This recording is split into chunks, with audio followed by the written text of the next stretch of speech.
Durun bana bir tap. Dur kessin.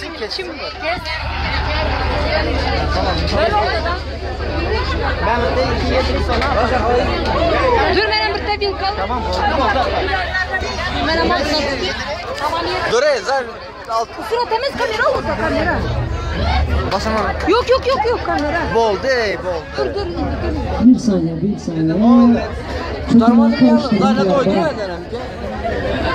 Son defa bak koyun. Bu ne çevineleri?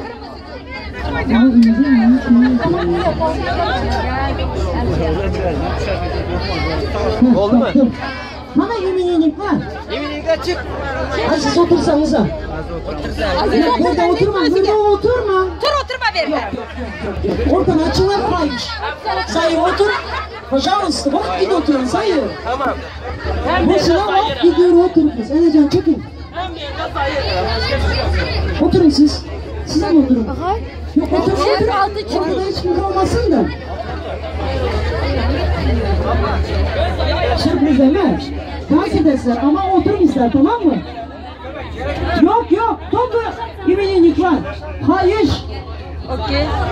Oturun da. Tamam. Türkan değil mi? Stolum Yok biliyorsunuz. altına. Oturun siz. Stolum altına altına patse. Cemil Apa. Sen dik dursan olur mu? Ay sen. Son. Gelin.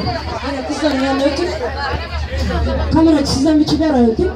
Leçeler biraz sallana tutmuş. Geler sallana. Oyunumuz hazır. Leçeler otururken vurmalı. Ya bu oynadı yapanlar. Hayır.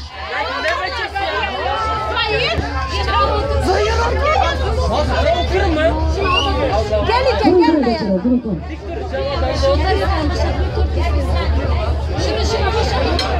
Toto oynama orada kalsa.